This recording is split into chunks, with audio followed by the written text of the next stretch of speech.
Hi guys, good morning and thank you for watching Coffee Break with Junie today. And as promised in my Facebook post na gagawa po ako ng coffee break today. And also to explain why I've been away for a couple of days and a lot of things. Okay, and also to explain why sabi ko nga nakakatanggap po kasi ako ng maraming messages sa mga followers ko. They're asking me if bakit ako magsisettle down na sa Pilipinas. Is it for sure? Yung tipong ganon. So marami pa tayong pag-uusapan while you are drinking your coffee with me, okay?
Okay guys, so here we go.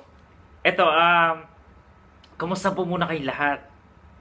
Una sa lahat, I would like to say thank you so much that I have now 3,100 plus YouTube subscribers. Thank you so much guys for, of course, for trusting me and for your continued support on the things na pinagagawa ko dito sa YouTube. Thank you so much. So that's actually a lot now. Okay, but before we go on, I would like to say hello muna kay Kay Reva Madrianan. Hello sa'yo, Kay. Thank you so much for all of your comments, okay, in some of my posts and for continuing and keep on watching the videos na pinagagawa ko. Thank you so much. And also to Robert G. Anong apelyido ni Robert? Robert Gomez. Ayun, gusto po niyang batiin yung kanyang mga anak. Sina Ethan, Cyrus, at ang kanyang bunsong si Samantha. Okay, sabi ni Daddy sa inyo, mahal na mahal niya kayo, kahit wala pang trabaho si Papa, aasikasuhin niya kayo. Okay? So, sa inyong 3 kids, ayun, love na love kayo ni Papa Robert niyo. Okay? And again, I would like to say hello kay Ramil. Okay, kasi nga, marami siyang messages sa akin, hindi ko talaga nasasagot. So, kay Ramil ng, saan ba si Ramil? Taiwan, okay? Hello sa'yo, Ramil. Thank you so much for the messages. Ramil Villamil, yun. So, good morning sa'yo, or is it good afternoon na? And ito, namimiss ko na si Dax Patenyo. Anyway, Dax, hello sa lahat ng mga kabayan dyan sa Singapore.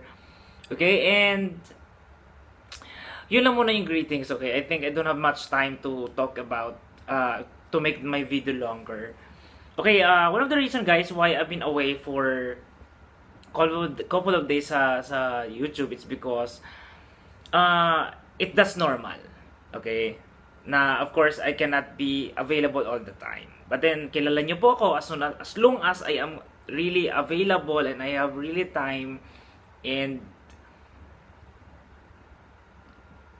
I always make sure to put videos or to make videos for all of you guys.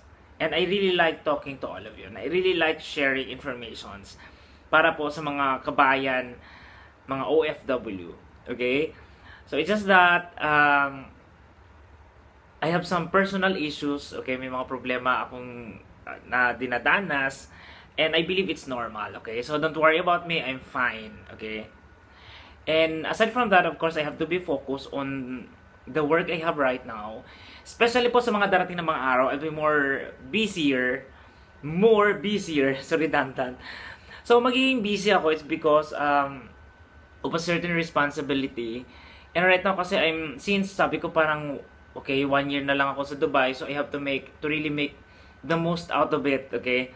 So, ayoko mag-end ng may mga frustrations pa ako. Okay, na there are still some other things na hindi ko pa napatunayan, especially sa work. So, one of which, yung nga, simula na po yung, tawag nito, simula na yung pag-train ko officially, okay? And since I will be the one na gagawa ng mga manuals, so I really need more time for that. And I really hope, guys, that you will understand me, okay? Kasi, guys, matagal na po akong trainer, okay? In almost, sa naging mga previous companies ko, nasa akin kasi talaga yung puso on teaching people, mentoring, and coaching. So, sabi ko, I don't want, parang ayoko malayo sa ganong linya. Na kasi, for me kasi, guys, as a trainer, hindi mo lang tinuturuan yung staff para mapadali ang trabaho niya, mapagaan yung trabaho niya, but also to inspire them on, you know, on seeing things should be like this, okay? Not that tinitingnan nila yung isang bagay sa angle na kung saan lang nila gusto. And what I want them to start believing and doing is to see things 180 degrees. Or, tama ba yun? Ano ba yung buo? Yeah, I think it's 180 degrees. Kailangan ko baga buong angle. Okay? Kasi if you're starting to do that, it will give you maturity on things. Di ba parang hindi ka nagiging madalis magdesisyon, hindi ka madaling masaktan, hindi ka madaling magtampo, hindi ka madaling lahat. Because before you believe on something, before you come up of an idea or a conclusion, you have to check first on all perspective. Hindi lang yung parang dito. You see these things because of your certain feeling lang. Not that, kumbaga, teka, maybe I'm just looking on the wrong angle of the picture. Yung tipong ganon. Yung kasi yung gusto ko matutunan talaga, that I will share how to be matured on looking at things dito sa buhay, lalo na sa totoong buhay, okay? Lalo na dito sa abroad. So, yun yung importante doon. Okay? And another one is, my plan, guys, of really settling down in the Philippines is already final. And, of course, I would like to take this opportunity to say thank you, okay, to my future producer. Okay? Although, yung mga projects hindi pa confirmed, okay? But then, she already agreed and she's saying that she's interested, okay, in all the plans na I'm about to offer. Okay? So, thank you so much to Queenie Anderson. She's actually now in California. And we're going to meet around June or July in the Philippines next year to finalize everything and to talk about it.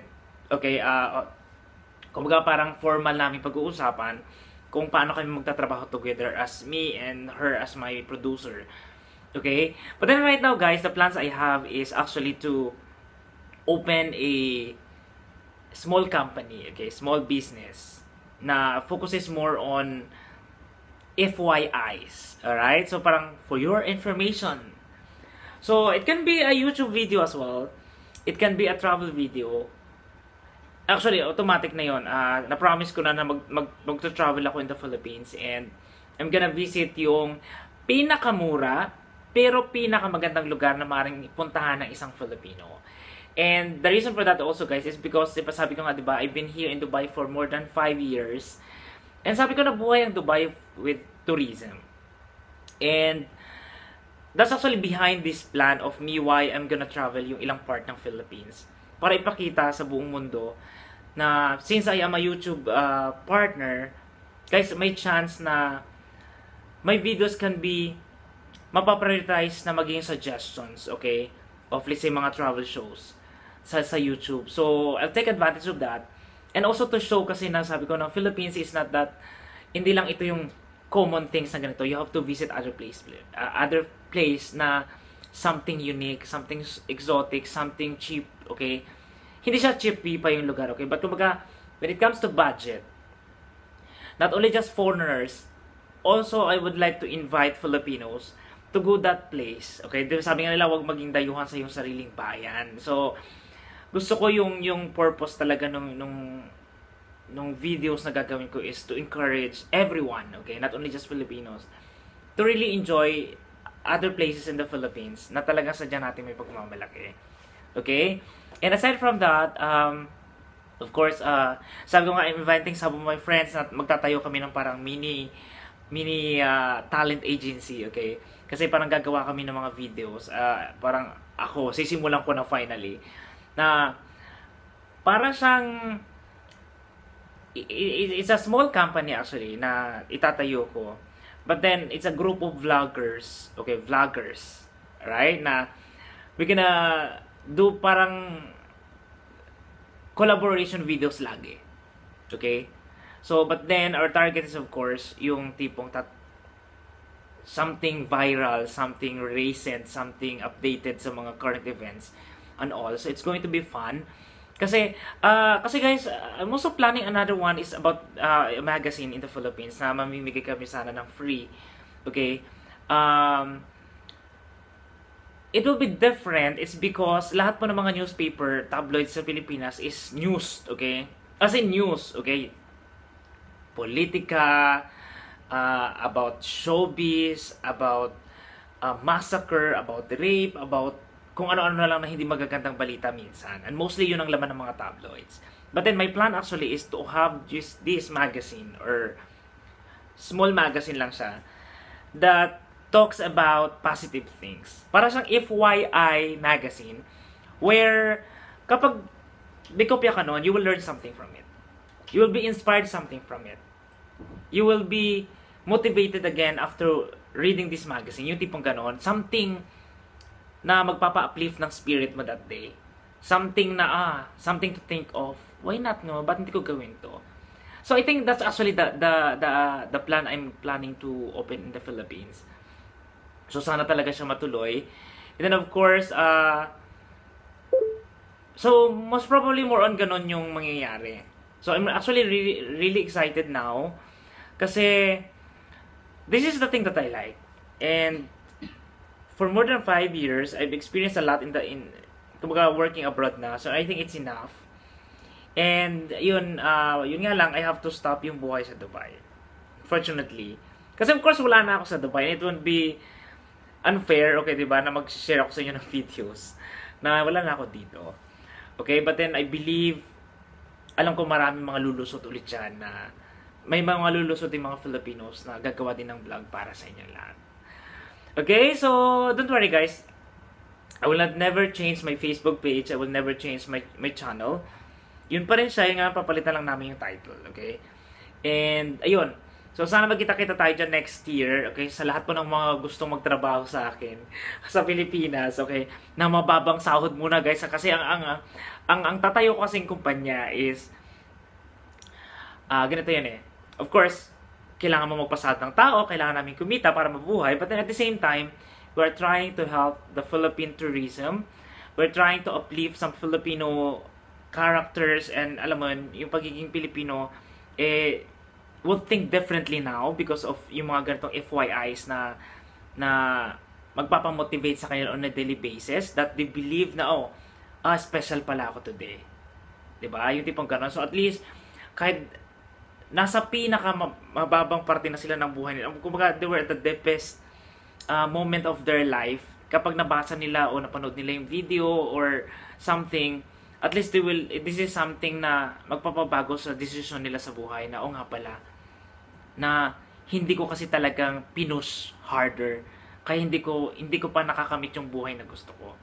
So, yun guys, so it's going to be a Facebook page and a YouTube videos and a magazine and a travel show all together.